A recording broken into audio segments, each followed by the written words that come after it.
السلام عليكم ورحمة الله. أعوذ بالله من الشيطان الرجيم. بسم الله الرحمن الرحيم.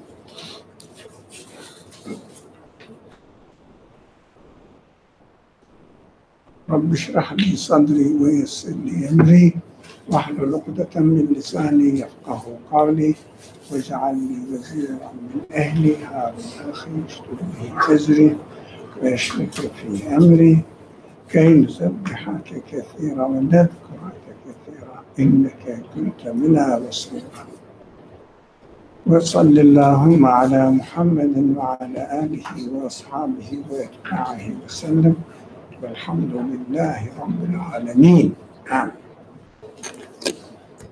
So we are reading from the reasonings. This is part 17 on page 6 for us, starting with a possible objection. A possible objection. We see that those who do not follow the divine religion may enjoy a healthy order. They answer, if there is any order in their way, this is due to the affirmed or non-affirmed guidance and the effect of the divine religion and religious leaders. If there is an order in their way, this is due to the affirmed or non-affirmed guidance and the effect of the divine religion and religious leaders.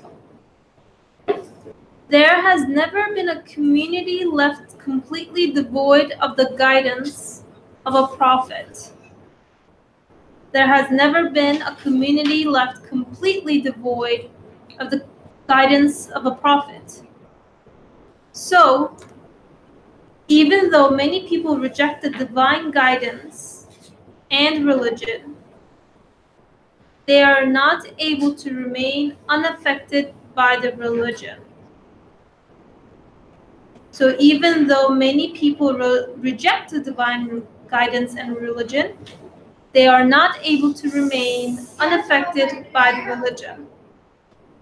Any approvable, lasting order observed in any community has its basic source or roots in divine guidance. Any approvable, lasting order observed in any community has its basic source or roots in divine guidance. With respect to other aspects that are incompatible with divine guidance,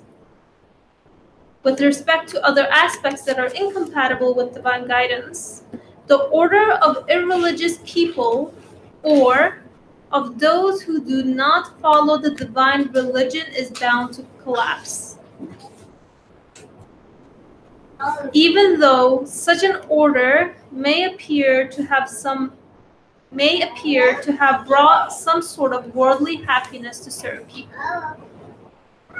So with respect to other aspects that are incompatible with divine guidance, the order of irreligious people or of those who do not follow the divine religion is bound to collapse, even though such an order may appear to have brought some sort of worldly happiness to certain people.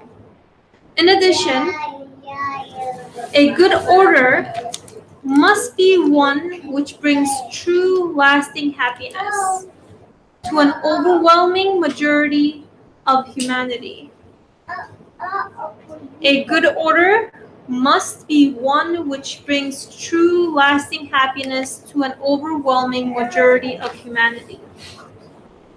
An order which brings only an apparent, transient, superficial happiness to a small minority in the world, while hurling others into subjection and humiliating misery, cannot be regarded as a good, approvable order. An order which brings only an apparent, transient, superficial happiness to a small minority in the world, while hurling others into subjection and humiliating misery, cannot be regarded as a good, approvable order?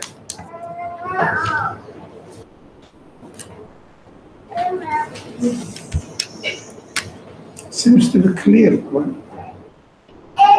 It's puzzling not to see that those people who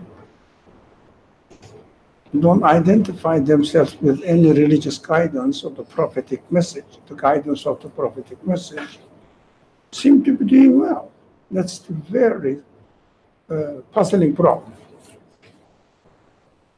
Not the problem, not that they should be miserable, but for us to understand, as if we don't really need as a prophet or revelation from God or guidance from God, why do you bother really just carry on living in this world?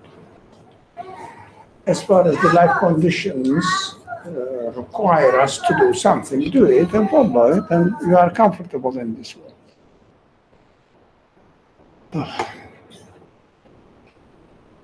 First of all, we have to understand one thing. That's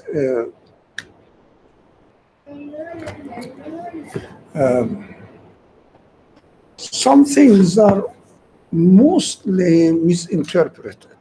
One of the misinterpreted or misunderstood subject is this. People do not completely reject the message. General public do not completely reject the message of the prophethood, which are the foundations of the message. But what they do, mostly, they are not happy with the established institutions, the religious institutions, and they oppose religion, and therefore the prophetic message under the name or the title of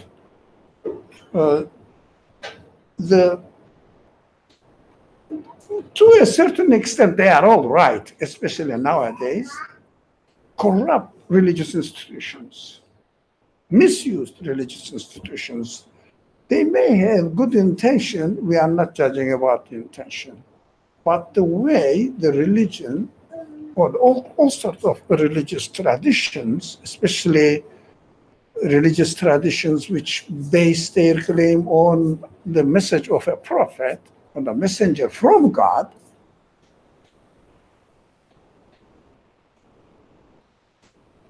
they misrepresent it. We have to admit that, regardless of any kind of religion.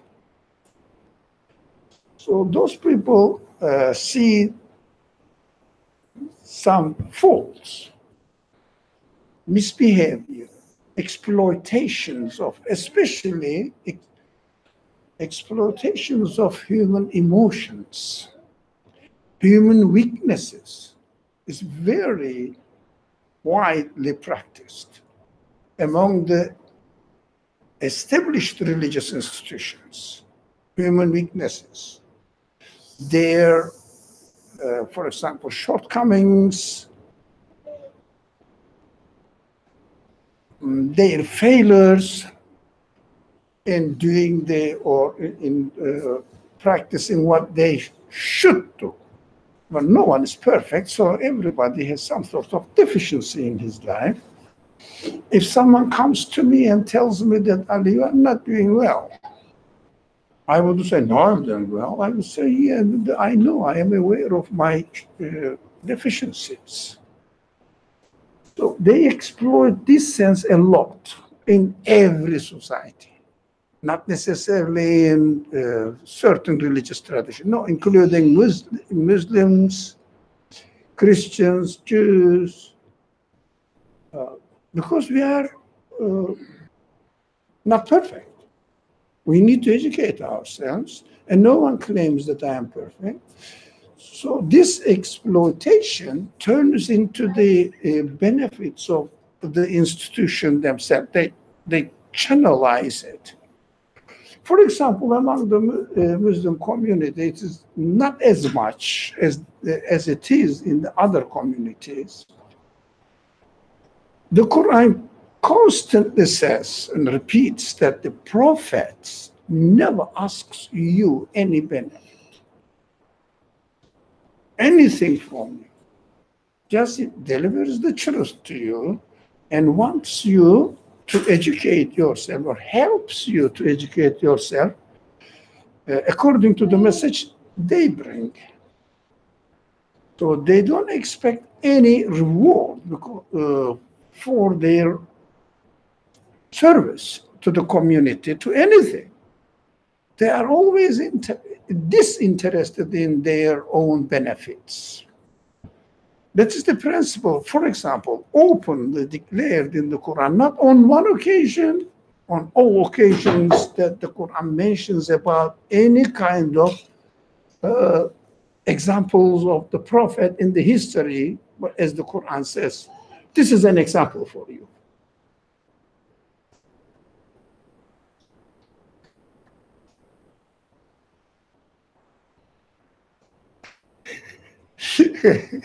Looked at the banana.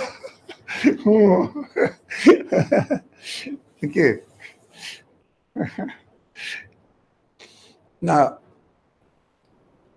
Quran repeats individually for each prophetic narration, primarily first thing, follow the prophet who never asks you any benefit, any reward, who names the prophet. This prophet names the prophets and say that follow this one, follow this one, follow this one, and each of them separately mentioned it. The Quran doesn't really generalize it, saying that all of them didn't ask for a reward from the community they gave service to. Each of them said it means individually, every one of us must be extremely careful not to get any means of benefit or reward for ourselves, any kind of, not only material, respect, honor, anything.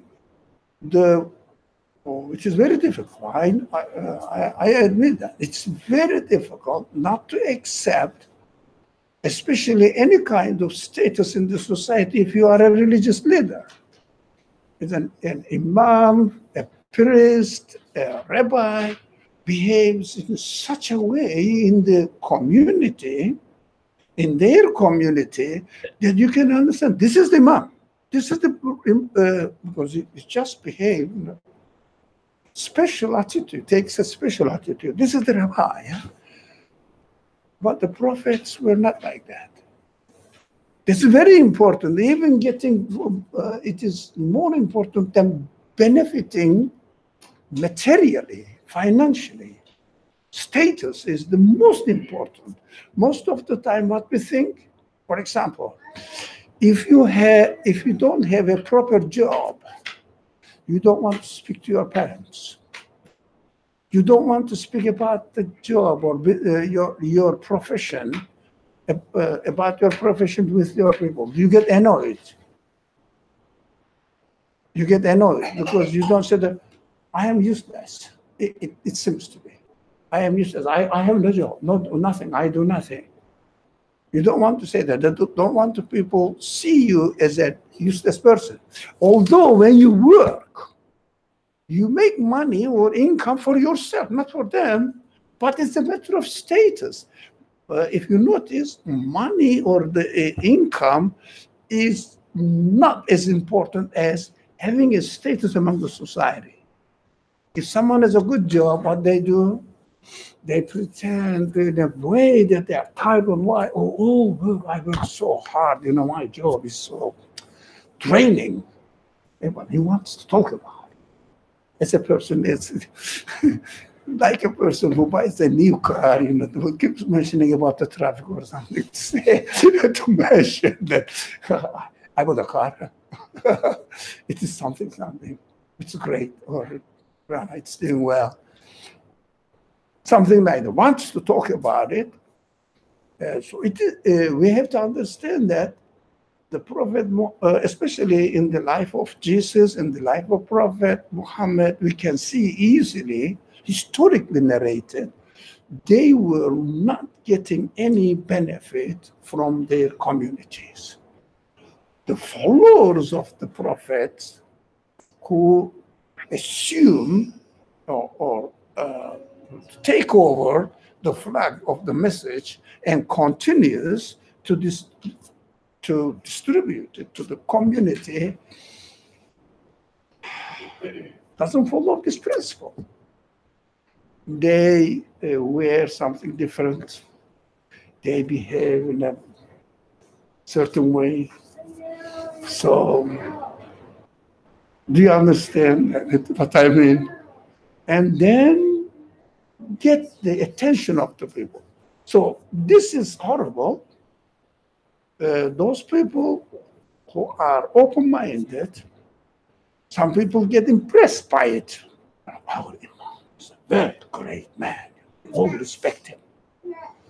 But respect appearance. Whatever. Because of this, the free-thinking people get annoyed with the religious institutions. Do you agree with me? No? Yes. So you said, I guess one statement confused me. You said followers of the Prophet, and then you said they did not, I guess, carry forward perhaps the meaningfulness in becoming a leader, or I don't know any better way to phrase it. No, they follow the prophetic tradition, which is based on no Extraction of benefits. extraction of benefit, especially status-wise. Okay. So Status-wise. Because why in principle, I will tell you, in principle in Islam, what is the main principle is there is no status difference between anybody. It means there's no clergy. But unfortunately, it doesn't work. Have you seen any religious community, any kind of religious community, which has no clerical status? Is it right, clerical? Or something to do with clergy status? I guess the statement that confused me was you said followers of the Prophet. In that instance, this might be a harsh statement. Are they truly following it? As far as this subject. Ideology, maybe they are carrying the same ideology, but the institution is corrupt. How can you have one without the other? It is easy to teach what you know. It is not easy to practice it. No, it is very, the human ego wants to relate it to himself and gain a status. Gain a status. You can check with yourself. If you are fired from the job and you don't have any job, you don't have any income, would you like to call your mom and say that if she asks you, how is the job, you don't like it? I'll get another one. You are that way. It's very difficult. It's very difficult. Status is very important. So, because of this confusion between the religious institutions and the ideology that the prophets brought to, another handicap is this: we have to understand this. Especially, it is valid especially valid in Judaism, secondarily in Islam or Islamic tradition. What is that? Codification of the rules, practical rules of religion became so complicated, so rigid that not everybody can learn it. So what they need? They need consultation. So they need somebody who's expert, some people who are expert on it. And these people are always consulted about the rules. So as they teach them, they get the higher authority. Complication of it, make it very complicated. Details are so much emphasized. If you read the Judaic law, tradition, endless ifs. It is somehow a tradition in Islam, in Muslim community as well. There are many ifs, but the Prophet was so comfortable about practice. So comfortable. He didn't make really rules listed one by one, this other, and if you do this mistake, you can repair it in this way. No, he was very comfortable. I remember I shared with you the very interesting narration about the teachings of the Prophet concerning Hajj rules, because it was the latest one, Hajj. So he wanted, in his last 2 years of his life, so he introduced the Hajj ritual, and he was talking about it. You should do this, you should do that, you should do that. And some people said, oh, but I did in another way. So it's all right. It's a very famous hadith. Labes. No, sir. This is what I mean. As long as you have the intention to practice your duty of worship in a certain way within the conditions of this world physically, because we are living in a physical world, we have to express our conclusions in a physical form as well, rather than only ideologically or emotionally, but also physically, because without eating and appreciating the taste of the food, as we saw it, really, I thought as if the children, when they are eating chocolate, what do? They as if they are going to eat their fingers as well, just like that. So, if you don't physically appreciate the taste and get benefit from it physically, you don't really appreciate the creator of that food or nourishment, whatever, and also taste. So, yes, it is important, but to go into details and make a science out of it, like the Jewish science concerning the Torah, they have a special name for it, but exactly it is in Arabic fiqh. They have their own fiqh, we have our own. So if you are not a faqih, what you have to do? You have to go and consult the authority, whose speciality is this. No one questions about it. But make it as the Prophet inherited to us. Simple, straightforward, not complicated. There are not many ifs. There are many ifs. Generally, do the way you understand it, do it. Yeah, do it. But fundamentally follow the physical form as far as the fiqh rules are concerned. It sounds very licentious. Is it the right word? Licentious. It means I can do anything you want. No. Fundamentals are there, but not many ifs. That's what I want to say. Anyway. I'm not sure how can you ever have a situation without, like, perhaps That's why, okay. Again, perhaps my way of looking at things is that because not almost everything is interconnected to sometimes to a lower extent, sometimes to a higher extent. How can you just be neglectful of the if scenarios? As far as the practical side of it is, practical side of religion is concerned, for example, don't take the example of Jewish tradition. Take the example of Islamic tradition, because it is questionable. Some people say it's questionable the authenticity of the source of Torah, because not the source of Torah, but the Torah available to now. But not a sane, any sane man can question the authenticity of the source of the Quran. Not a sane one, not the political ones. Forget about them. They are a handful of people. So when you look at the Quran, is there any details in it? So simple. It doesn't mean that there are no rules and requirements, but no details. They say, well, the details are left to the Prophet. But when you look at the whole hadith collections, in the life of the Prophet, you don't see details. I don't. How can you say the life of the Prophet you don't see details? Well, as far as the available sources tell us. But then now you're dependent on, in my opinion, that's now an if scenario, right? Like if I had more sources that did provide me additional details than this statement. No, but as far as we know, there are not many sources than available sources. They just keep repeating each other, you know.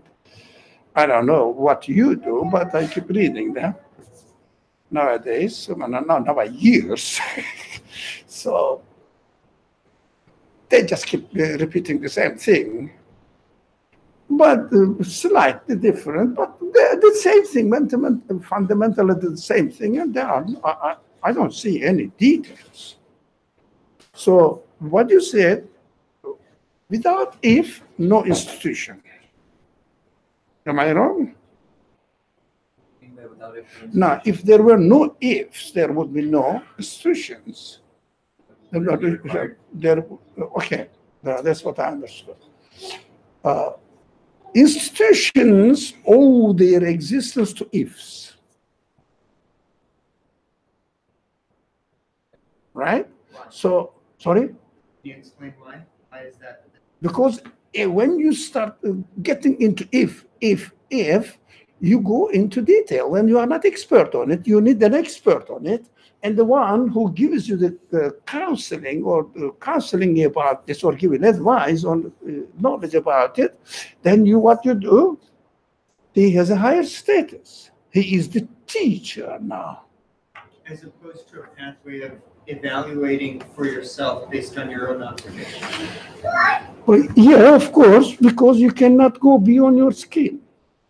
You can pray or perform your prayer as much as your capacity in understanding the prayer is concerned. But if you keep following the outward of the form of the prayer, you need something extra. You see what I mean? You need something extra. But if you are concentrating on the outward form, yeah.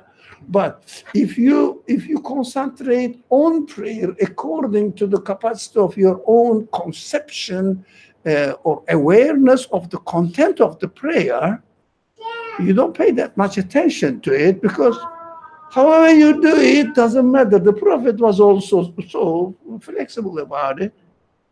Really didn't interfere into people's practical life much. But theoretically, if they do something which contradicts the fundamental teachings of the prophetic message, which are belief system, then the Prophet, we see that during the Medinian period, then the Prophet interfered.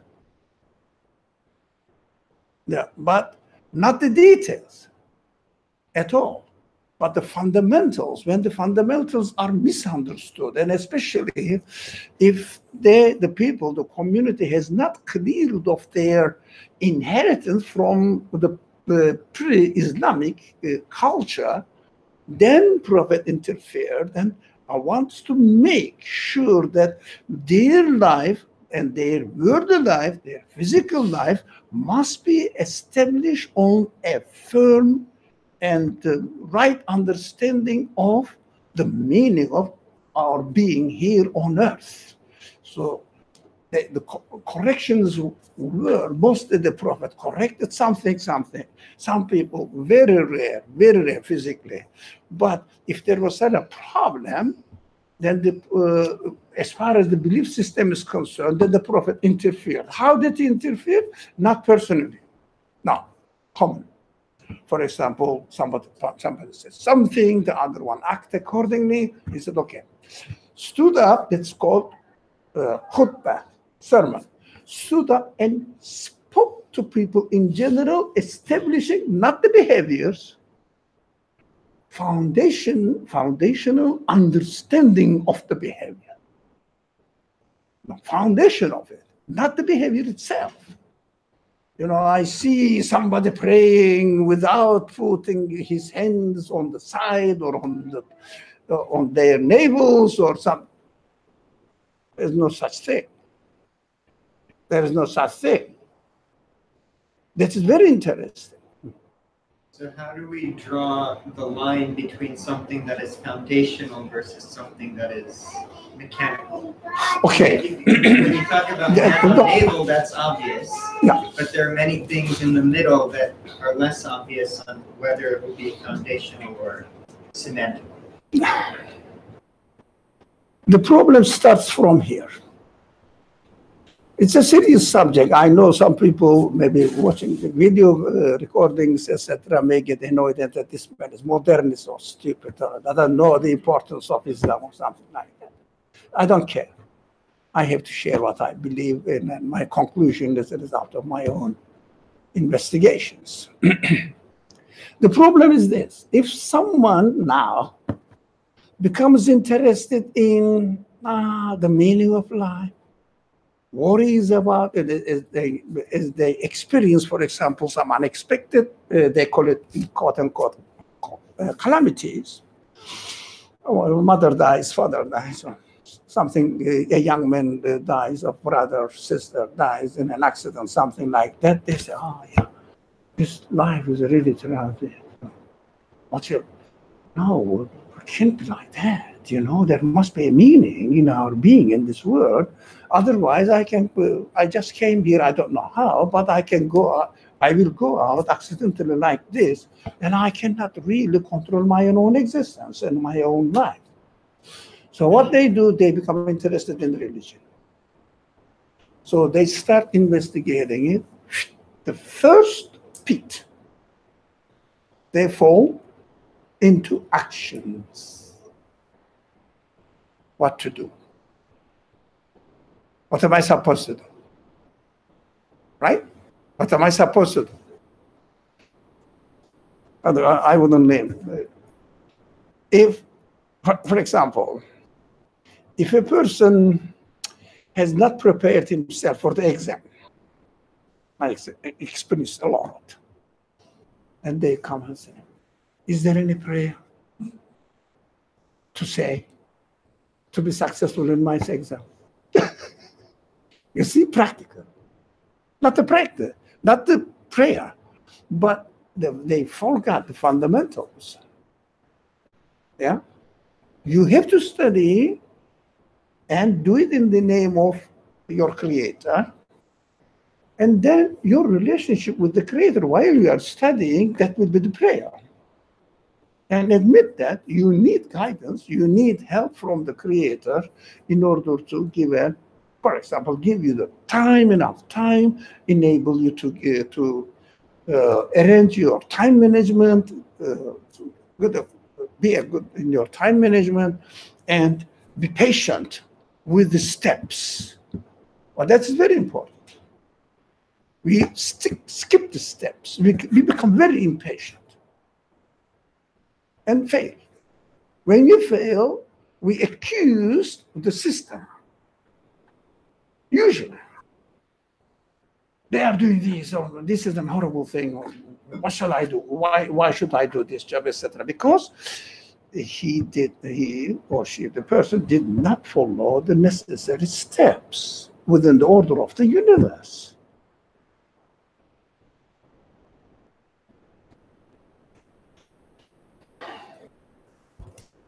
So the practical side takes over the theoretical side. For example, if someone who is coming from a different background and becomes interested in Islam, what do? Can you teach me how to read the Quran? Can you teach me how to practice prayer? Yeah? Just a minute, yeah? You have not studied and you have not really educated yourself in the fundamental teachings of the Islamic source, which is the Quran. They're not aware of anything. But they feel that they have to worship. Okay, that's right. That's right. But they just jump into, I'm borrowing the word from you, mechanical side of it. Yeah, because they feel that they have to do something, but why? Rather than why, they start how. And then it becomes, again, institutionalized form of religion. So the sentence, the answer to the question is very important. As I was listening to the text as it was read, if there is any order in the way, this is due in the way, means in their way. It means those people who don't follow the revelation. If there is an order, if there is an order, if it's extremely important, this source is, what they do good is because of the revelation they receive from the divine guidance, divine religion, or those people who present the divine religion to people. If there is any order in their way, if there is anything good in their way, but when you speak to them, that is puzzling. They say, I don't follow any religion. But fundamentally, they are under the influence of the religious message. They don't follow the form of religion, institutionalized requirements of the institutionalized religion. They are right, they are wrong, we don't talk about it, but we have to talk about the reality. They don't feel comfortable to follow the institutionalized form of religion in any sense. And I don't blame them, because fundamentally it doesn't make sense. Fundamentally it doesn't make sense. I can learn, for example, what do we do? What do we do? The first thing we teach to our children, what? Our form of religion. If you see any institutions, religious institutions, what do? They ask the community to send their children to teach what? How to pray, how to read the Quran. No fundamental teaching. How can you teach a child this? This is hard. We're all very well educated. Well, you have to manage. You have to manage. You have to learn. This is the tradition, prevalent tradition. That's why we cannot think otherwise. That's why. For example, how can I teach the fundamental principles, foundations of the teachings of the Quran to a child? There is no such education, right? The famous prophetic saying, narrated, saying that the best of you who are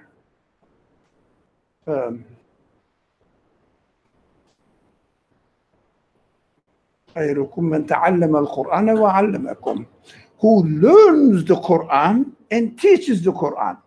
How is it understood in the community? Sorry? Recitation. How to read it? Huh?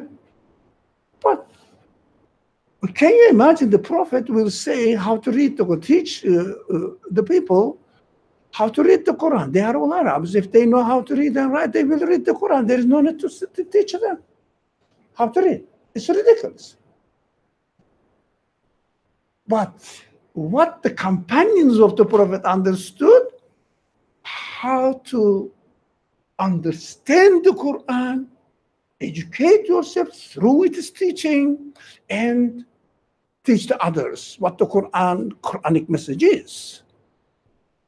Who's doing that? Which community? Please introduce me one. was doing that. The first thing, it is a very bad criticism. The first thing they emphasize while they are speaking to the young people is you have to obey God and Rasul and your parents. Why?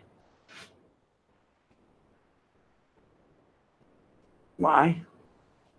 Being kind to your parents became obeying your parents. Why? Come on, be brave. So parents can control Everything where? every aspect of a child's life. No. Every aspect of the community to support it financially. Community, institution, where the income comes to the so-called da'i. Whoever speaks to the children, to the young people, saying that you have to obey your parents, gets better pay.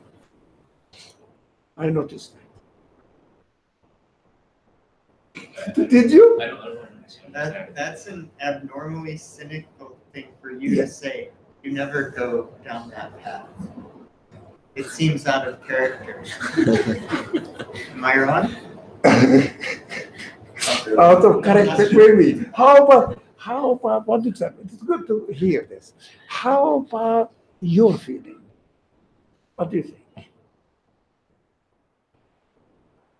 Why emphasis on obeying the parents? Goulad's answer. Well, parents have a sense of wanting to have control, feed an ego. The things we've spoken about, themes in this class, a sense of my agency, my ability to control the universe is exerted then on a child by setting a foundation that the child has to obey me. Financial motivation. Every parents to have an obedient children to their desires, their expectations, to fulfill their expectations. Yeah, their expectations, parents. They don't say that. Look, don't listen to me. Go and investigate, or ask me about the foundations. We can talk if we don't know. Most of the time, parents stay, especially in this age, stay behind the level of their children. What they want to get hold of the children and keep them within their own culture. It's a source of validation though for the parents themselves. If your child obeys you or does what you do, then it's saying, it's confirming your lifestyle. I think it comes back to self-validation. So the parents don't face the challenge that the new generations are going through. So, and they are behind it most of the time. Every new generation sees the shortcomings in their parents. So they want to get rid of this obstacle. Oh, look, the subject is becoming hot. All right.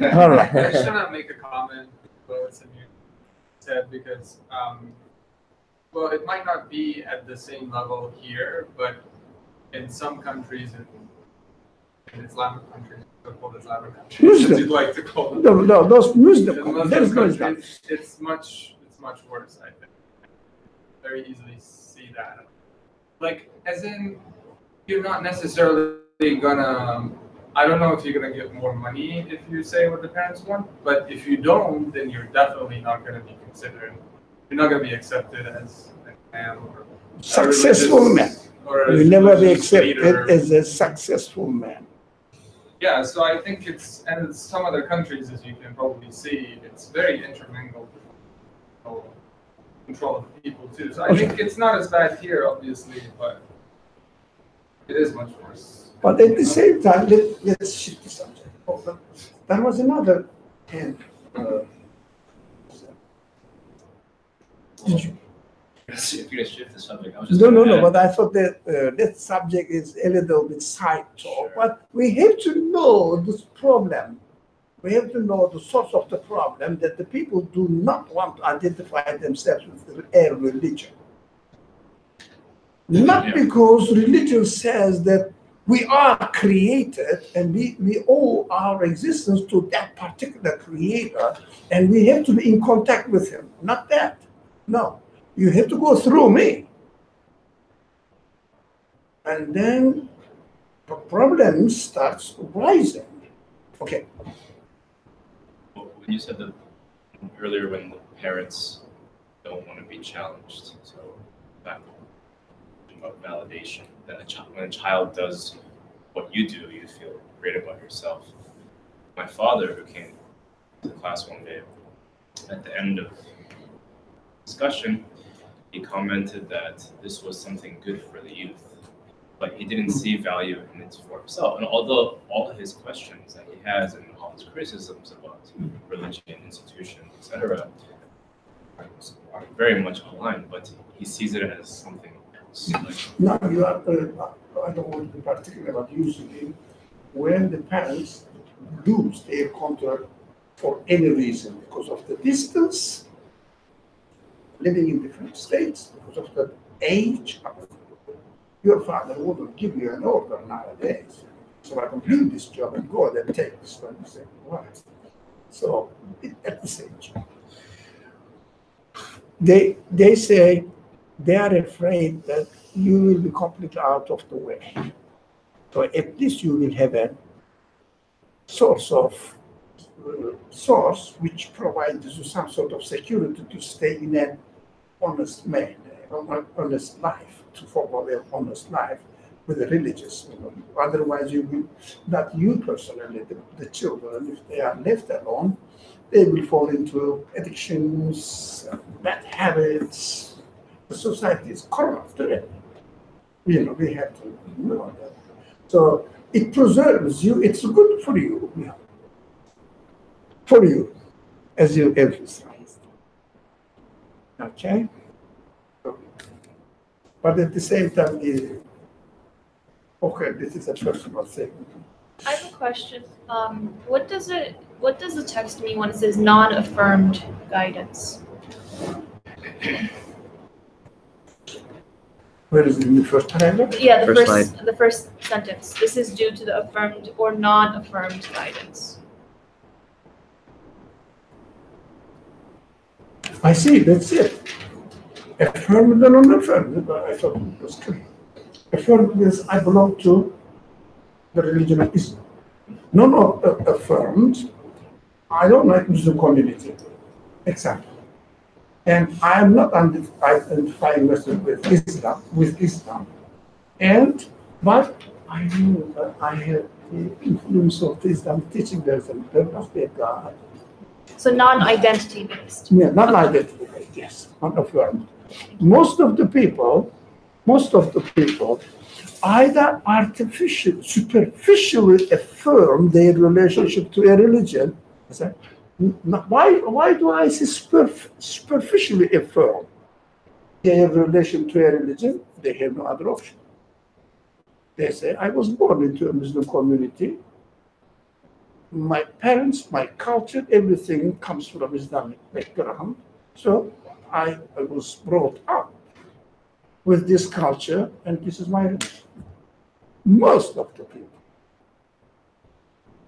right? Most of the people. Are they affirmed followers of religion? No. They are affirmed followers of the culture they are born into. It's very interesting. It is challenging, I know. It is very hard to accept this. But it is real. Another non-affirmed, those people we have been talking about since the beginning of this one. They don't want to identify themselves with an institutionalized form of an religion, and They reject religion in the form of institutions. As institution, they think that they don't belong to the religion. But it doesn't mean that they are not affected with the message of the fundamental message of the religion. For example, letting you know that there is a life after death. But even you are an atheist, you still hear, if a person is an atheist, you hear that some people claim that there is life after death. There is a purpose in the creation, and this purpose is the result of a conscious choice, which is called God. They hear all this from where? The material world doesn't present it to you anything. They say, well, it's a wonderful world. Everything is okay, but some small minor things are weird, and then it's difficult to interpret. That sometimes this tornado happens or something, or everything was good. What happened now? Right? And those people may not receive what they expect from the world, and then they become disappointed, and they say, no, look.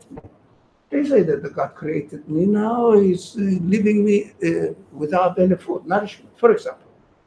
If not me, some people, which kind of God it is. But still the concept exists. Right? They don't know the solution because, fundamentally because they are not properly educated. Properly educated. Right?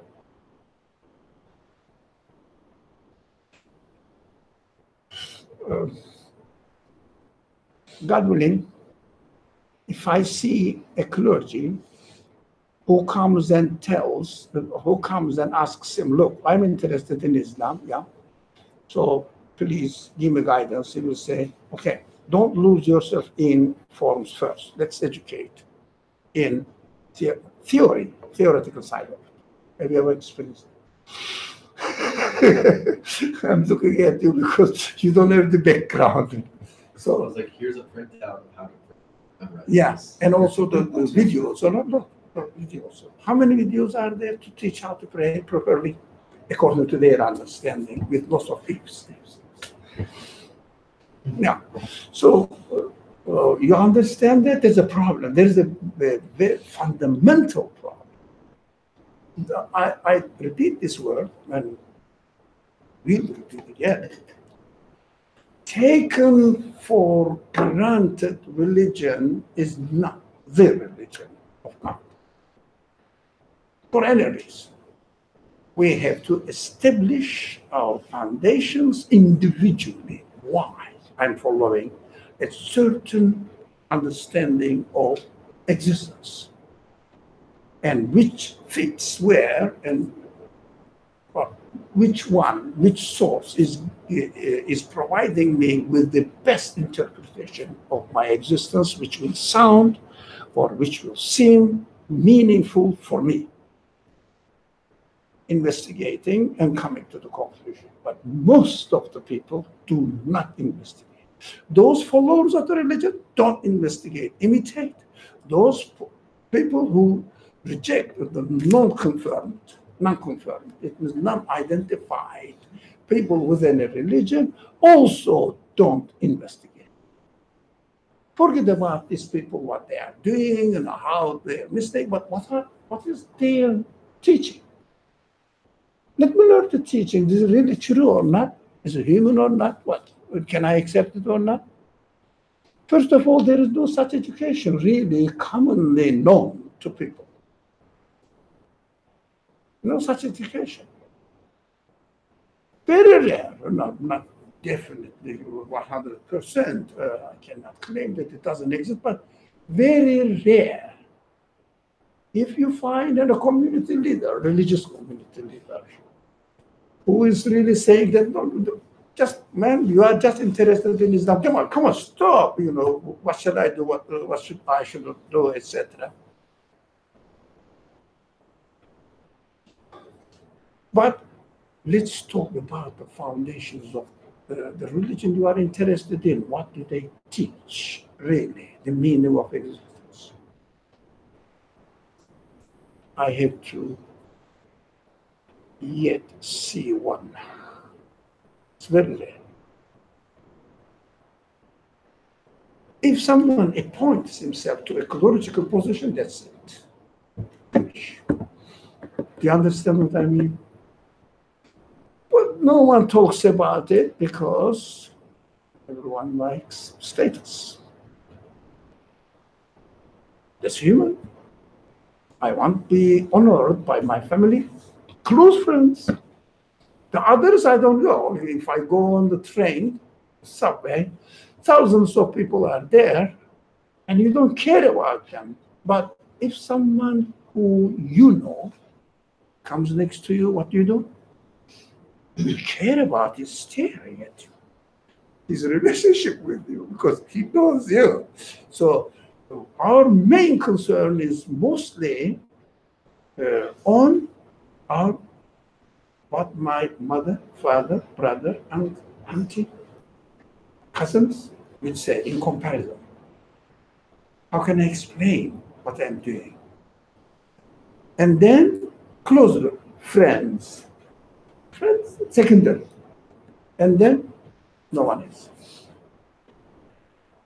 So it's very simple-mindedness. Living for your family members and establishing your status according to the expectations of your family members. It's so simple-mindedness. Okay, your existence is more valuable than this. Okay, the statement says again, they are not left completely devoid of the guidance of a prophet. But guidance of a prophet is what? Not mechanical. Guidance of a prophet is main teaching. Sorry, you're probably not gonna like this question. Sorry? You're not gonna like my question. Okay, Because I have been let in me class for a experience. while and I'm very rusty and probably very simplistic. But so the idea that there's no one who, even though they may be successful in life, a very good example for me is I have close friends who are very good people.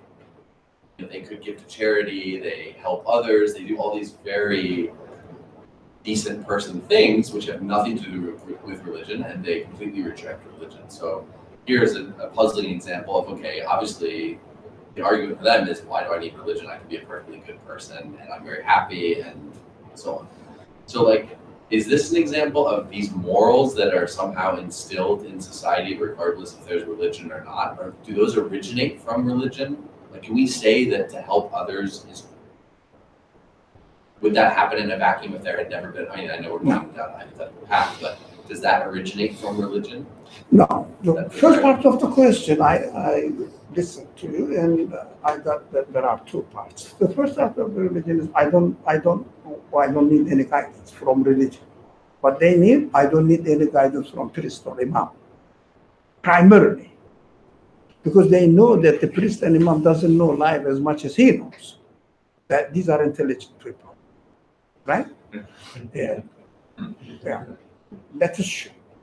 The second part is the human nature includes in it, in its ingredients, what is right, what is wrong. But the problem is they act in their own name if they are not really conscious of why they are doing what they are doing.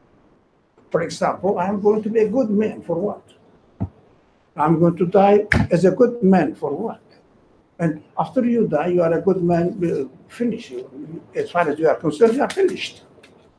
So they don't really know. The meaning and the interpretation comes from revelation, but like the desire to not kill someone is just built in us. Naturally. Yeah, you don't. That's why we don't need really, look, guidance from our Creator that we shouldn't kill. Even I wasn't a religious man. I wouldn't really not kill a man or anything. I wouldn't like to kill an ant. But within me, it is ingrained in me, hardwired. Right. But the Quran says, for example, don't kill for nothing but in the Arabic sentence is extremely important. That's why I will use, because you must have heard of it on many occasions. Fi sabilillah. It is interpreted as it is. I don't agree with this interpretation personally. For the sake of Allah, no. In the path of God, Allah. Not for the sake of Allah. In the path of, I can do everything from within myself and say that this is for the sake of Allah. Allah asked me to kill the unbelievers or polytheists, whatever you find. I can justify it. But what do I do? I kill the people, but I don't kill it for the sake of Allah. Do you understand, Father? There's a possible question for you. You know that very famous story as well. If you kill an unbeliever, what happens? Let's say there are 5 believers, right? And 5 unbelievers fighting, right? Now, among these 5 believers, 1 believer killed,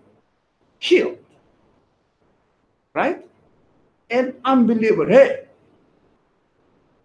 killed an unbeliever. Okay, where are you going, man? I see. I understand you. I understand. So, what happened now? Balance went on the other. It was a very important. I wanted to hear as well. Very important calculations, mathematical calculations. What happened? I became superior, right? Believers are these people are believers. These people are unbelievers. They were equal. Example, simple. So what happened now? 5, 2, 4. So these are superior, right? But if you kill somebody in the way, the path to God, what happens? No. What does it mean? Introduce the truth to this man, right? What happens? Now, this man understands the truth. What happens? Leaves it is caught, it is 4, and comes here 6. And what is left there? 6 to 4. What? Now you didn't kill a man, and you became even more superior. That's the magic. We don't follow this. We kill people. We don't really kill their kufr and tell them the truth and join you. That's what famous, Imam Ali's example, famous. What he did, he was fighting 1-to-1, and the man spat at his face. He got angry to stop, because I was going to kill you in order to prevent you from doing something even worse, for your help. Now you made me angry. Now I'm not going to do it in the name of, not in the name. On the path to God, I am going to do it on the path myself to soothe my own anger. What happened? It was 1-to-1, right? Now, this man said, why didn't you kill me? God is superior right now, because I lost my sword, and you have got two swords now in your hand. Now I am defenseless, and I'm your enemy. If you didn't kill me, I would kill you. Your enemy, obvious enemy, they are in the battlefield, by the way, not in the street. So what happened? He said, look, I was going to do it for your right, for your goodness. But now I'm going to do it for my own satisfaction, and it prevents me, because this hand works only in the path of God. Because there is an obvious verse in the Quran, you know that? You know, إِذْ رَمَيْتَ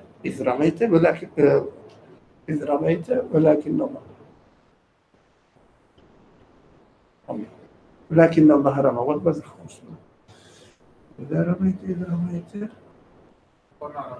وما رميت إذ رميت ولكن الله رمى. When I throw something, it is not me but God. I am aware of it. So this is only the action of God. It's the will of God. Now, it should turn into my own will when I got angry, right? It means it is not acting as in God's hand, but acting as an Ali's hand. Right? Do you understand? So I cannot do it. And the man said, one by one, yeah? One. The man said, you are a man of truth, man. You are not like me because I was going to kill you just to satisfy my own anger. Convert. Came up with, what happened now? 1 to 1 became 2 to 0. That is the calculation that the God teaches us. It's amazing. It is amazing. But just interpreting the word sabil into, in English, sake. This is the mentality, not the matter of translation, not the matter of vocabulary. It is the mentality. What do? You do everything for the sake of God, but you do it for yourself.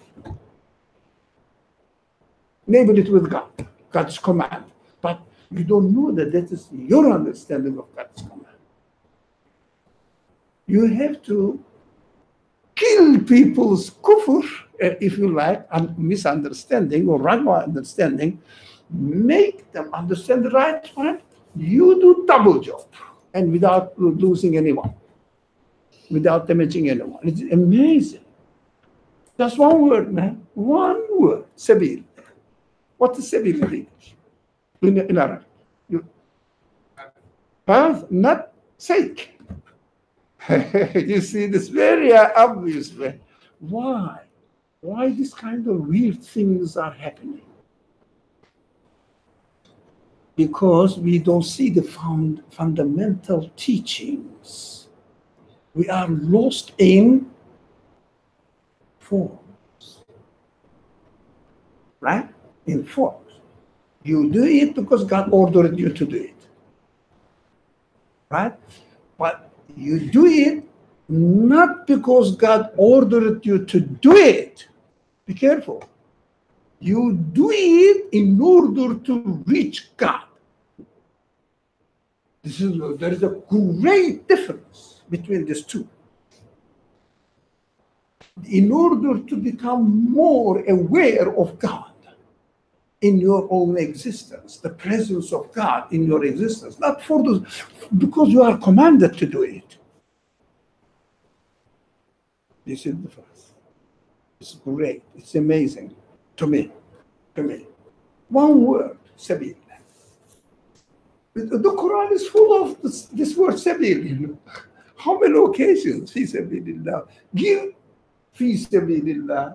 Kill fi sabilillah. Struggle fi sabilillah. Huh? Fi sabilillah. Never used it. It is not really very common understanding of it that we have to utilize these practices in order to become closer to the presence of God in our own existence. It's a very important concept. Okay, mathematics don't work in the teachings of the Quran. I mean, this mathematics of the order of the universe. So, okay, let's go. Another thing. There is a verse, at a part of a verse in the Quran. وَلِكُلِّ قَوْمٍ هَادٍ, which means for each and every, kulli, each and every group of people, there is a had. It's interesting. Had means guide. Not necessarily that it should be a prophet or messenger, Rasul Nabi, but a guide. The Quran says, yes, there is There is a guide. So it means we should look for the guide according to the conditions of our lifestyle. Right? You don't have to wait for a prophet for each, not century, each decade, that there will be a prophet, there will be a prophet. No, message is there. The people who get something out of this message spreads it to those people who are looking for it. So guide. With this, that verse also is, that part of the verse is also very interesting. No one can or should say that I have no guide, but the level of the guide may differ. One, teacher. The guides are teachers, aren't they? If you are a primary school student, your teacher will be a primary school teacher. Yeah, if you are a PhD student, now that teacher is not for you anymore. Yeah. You have to have another teacher. So if we gradually develop, we feel the need for guidance from somebody who teaches at a higher level. So you don't have to say that, we don't really specify a person. This is the guide of this age, so I have to follow this person at every stage. No. Hence, for example, do you think let's say the professor who teaches the doctorate studies class, doctorate level class, is expected to teach the primary school at the primary school? No. So it's no good for those people. You understand? It's no good for those people. So we have to look for a guide according to our level, according to our needs and questions and concerns, etc. I have two questions, or perhaps one question, one comment. First question is the guide part where you mentioned, does that not kind of tie back into the whole concept of institutionalizing religion, in the sense that, just as how you said, primary school teacher, secondary school teacher, all that, for me that seems very much, again, institutionalized. Now, can we stop here and keep the second part, because my concentration goes. Fair enough. We said institutionalized religion is the result, or was born out of the result of formalized religion. It means form, ifs, practical science. If a person teaches not the formal side of religion, which is to a certain extent depends on the level of the people, not really necessary, then this person teaches what? Ideology, understanding, concepts, the belief system. And if you are teaching belief system, you cannot really make people imitate you, follow certain forms. And if you don't make people follow certain forms, you cannot establish an institution. So this institutionalized religion is the result of taking one side of the religion and going into details and making a knowledge out of it. So some people are knowledgeable, some people are not knowledgeable about what? Forms. But belief matters is your own understanding, it is not knowledge. It is your beyond knowledge, it is understanding, it is your intellectual development. How can you institutionalize intellectual development? It is impossible. But you can only do that, for example, if you are teaching chemistry, what do you have to do? You have to teach how to practice, how to do. alongside with the theory behind it. So that's why you need what? Institutions, labs, professors. So that is one thing, if it makes sense to you. We have to understand that actually almost, I don't know, I don't have the historical background. For centuries and centuries, Islam gradually fell into institutions and institutions and institutions. And now you cannot have a mosque without an appointed imam almost. And they are exploiting it. The secularist people, secularist administrations are exploiting it by employing the imams. And they are making them their own tools or hands in the community to operate by paying them. It's a very corrupt system going on. Right, thanks for that. The second, I guess, comment that I had was you said that, I guess, for like first grade teacher is like ideal for a first grade student as opposed to like having a professor, teach a first grade class. Um, Personally, I feel that I think it might be better for a professor to teach a first grade class because the professor would have known every single step of the way, like second grade, third grade. So if anyone is better to teach me in first grade, knowing, you get the point. Yeah. To become a professor at the level of PhD program, you have to go through yourself, grammar school. Yeah. So it went there. But his profession is this now. So can you ask for example, a very talented, let's say biologist, working on a very important matter, come and repair my faucet?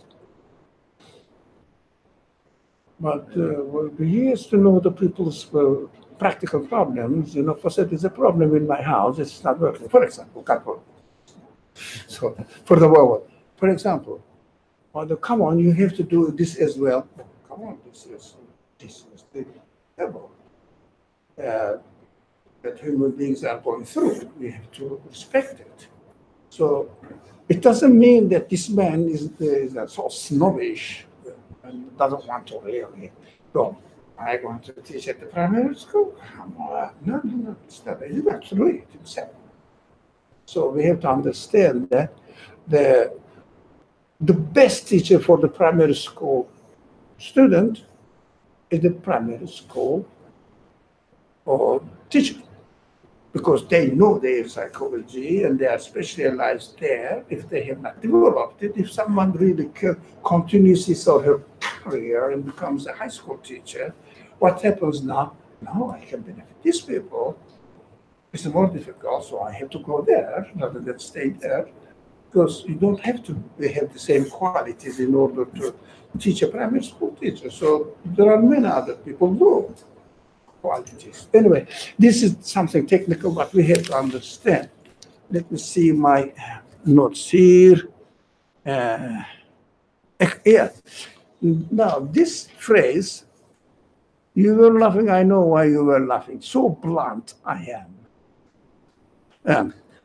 They are not able to remain unaffected by the religion, teachings of the religion, not teachings of the forms of the religion, right?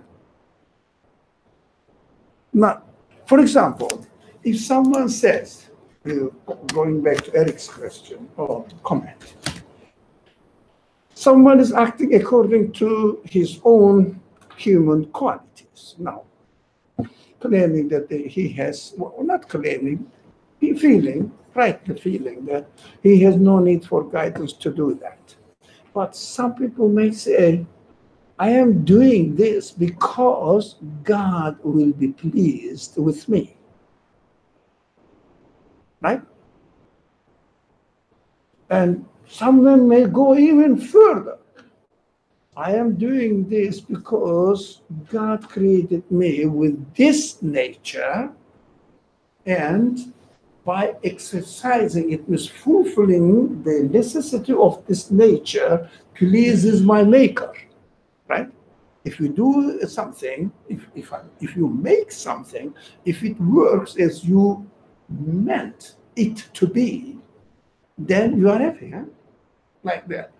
But these are degrees. These are, for example, God will please, God pleases, God is pleased. It's a very, very common vocabulary used, especially in Christianity, especially in Christianity.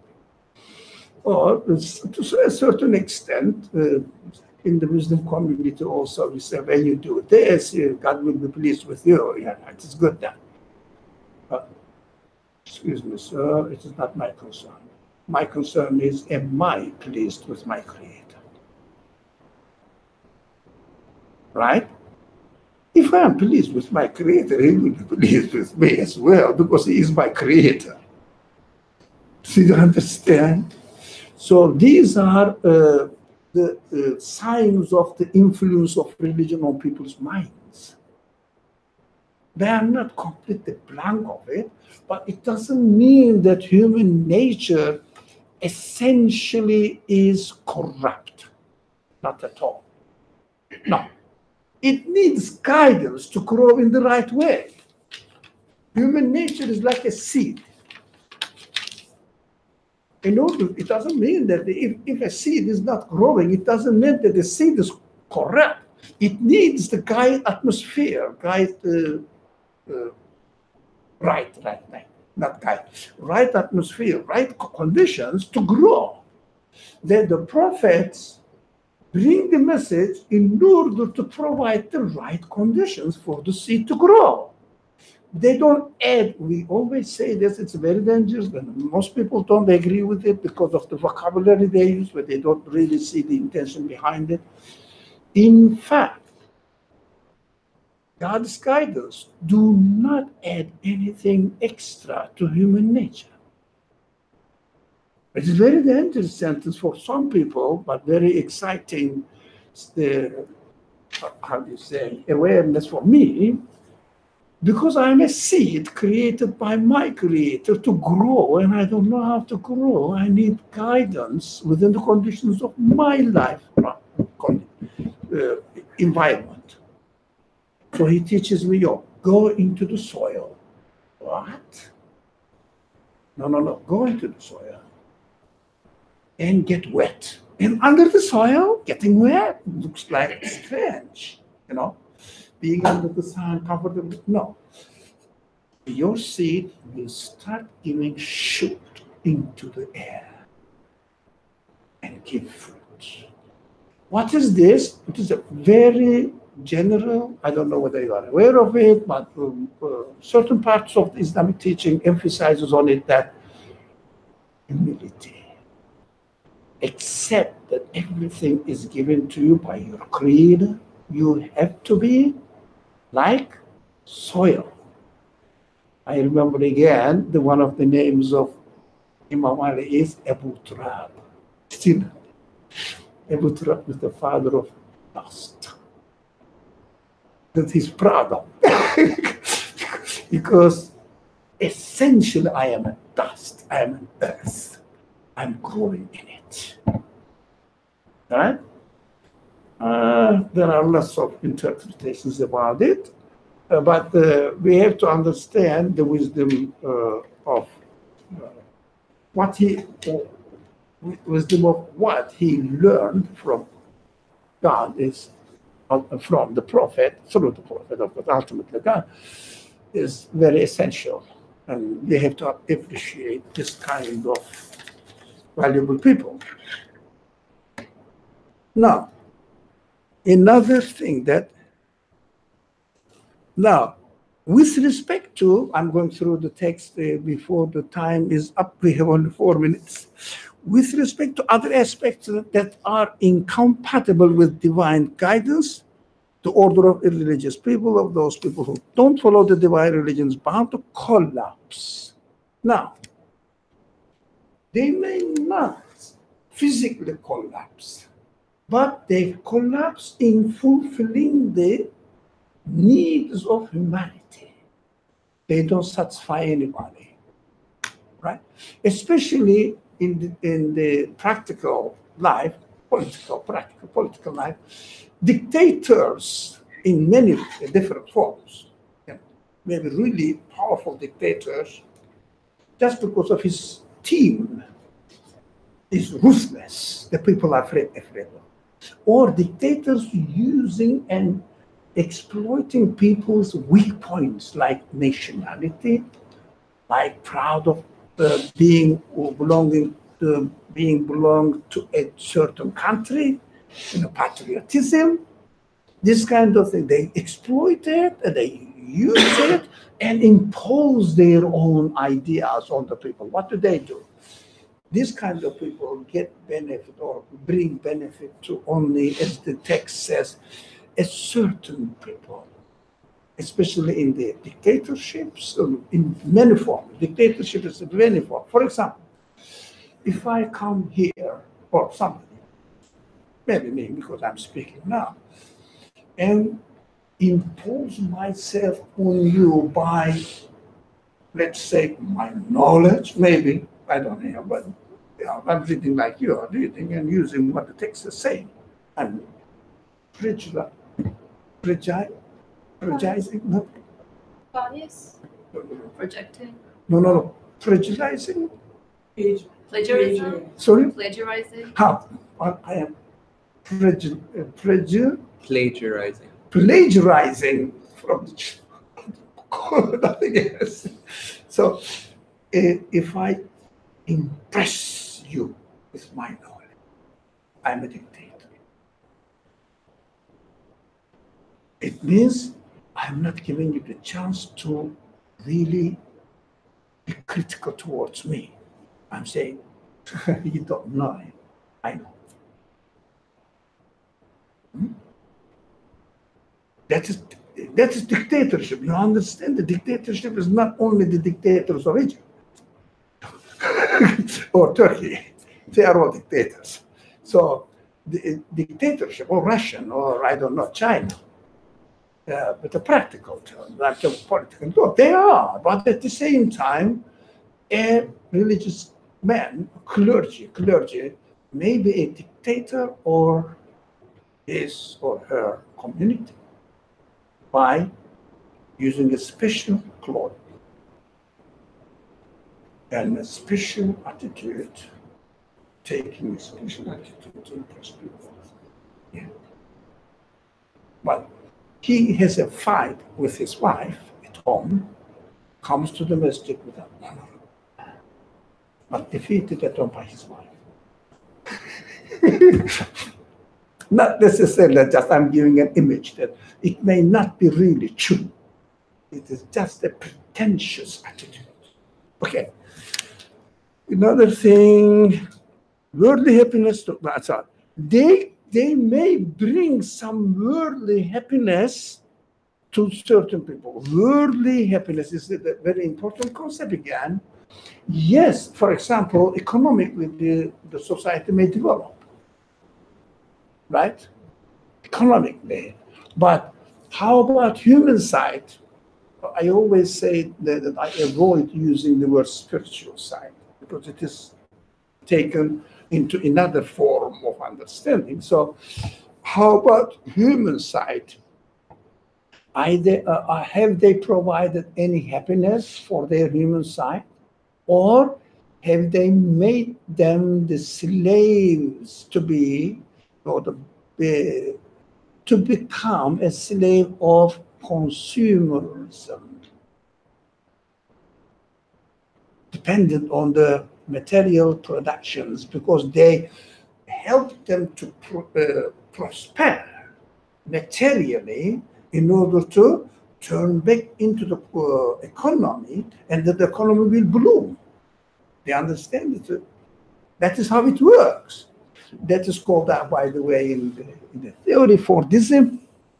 It started by this very, really smart man. He said, I will produce cars and make it so available for everybody that the producers of the car will buy it. Do you understand the mentality? No, if you have studied economics, it's very basic.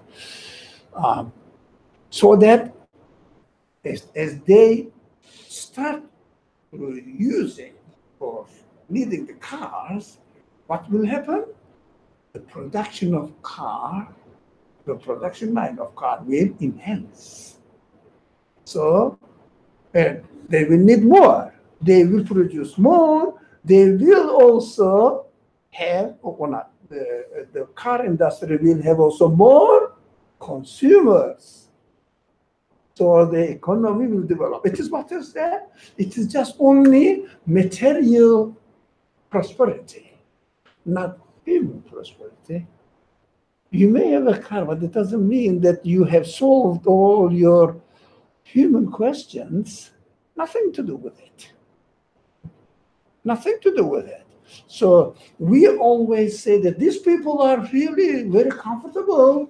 They don't follow any religion, but we understood, we discussed on it on an extended form. Why they don't follow religion is different. That is a subject we dealt with until now. But they seem to be happy because materially they feel of a worldly life, material life, they feel comfortable. They think that is what the happiness is all about. Right? And I'm happy, I'm satisfied. I can go to the restaurant and order any food I want, yeah? I can drink as much as I want. It's a very common disease. There has to be propaganda that tell you that's what you want. So even if you just did that hot stuff and you didn't know that's supposed to make you happy, it wouldn't mean much. So that is why those people that say fundamentally, essentially, don't follow any religious or the claim that they are not under influence of any prophetic teaching, if you like. They can only provide what? Worldly happiness. And it seems to be they are happy, huh? But, okay, what is it? It's in the culture. Everybody knows it, not only me. Even I have nothing to do with it. Friday evenings are called happy hours. What is the happy hours? Drinking, man, drinking, alcohol. Becoming drunk somehow a little bit or a bit more. That is happy hours. Look at the definition of happiness. And to be able to drink and get drunk unconscious is the definition of happiness of this civilization. That this civilization has brought you really, you and me, a lot of worldly benefit. And I can travel on subway comfortably. Everything is precise, almost precise. It's not like France, but not like Europe in general. France, Belgium, Switzerland, freely you can. They said you can adjust your clock according to the arrival of the train. Not other way around. You don't wait for the train, for the look at the clock. No. When the train comes, if the time shows wrong, I mean, 1 minute, or it means your clock. So it's not that state, but it's okay. But I'm comfortable. I don't have to travel here and take 3 hours, 4 hours walk. Just 50 minutes I'm here. You see what I mean? But it doesn't mean that that is human satisfaction. That is human happiness. If we reduce ourselves to material being, yes, but we are not material being. Our animal side is the material being. Our life, human life, but it doesn't mean that we have to suffer materially. That's something else. No, it is human as well. It is human need. But the prophet brings what? Prophet doesn't bring how to establish the subway system in New York. Yeah, how to establish a subway system within your own self and arrive any destination that you want to arrive. That is prophetic mission. Any question? Otherwise, I'm done. Dr. I'll try and make it brief. Why do you think the author chooses to answer the objection instead of invalidating the objection, being the fact that Sorry, where are we? I'm just commenting on the his method Who? of the author, Yeah. his method of explaining and giving an answer to the objection, whereas he could also come from the perspective of saying that what you may see to be, or what you may see to be a healthy order, you have no experience, or that it's a subjective experience. Which one? That my experience of looking at somebody else is a subjective experience. Yes, of course, of course. In that objection in and of itself is not coming from a source of your reality. We Right. are talking, no, we are not talking about personal experiences. I We are understand, talking but that's about the what. nature of the civilization, Right. fundamentals of the civilization. For example, I don't know, a scientist, a professor in the science class, right?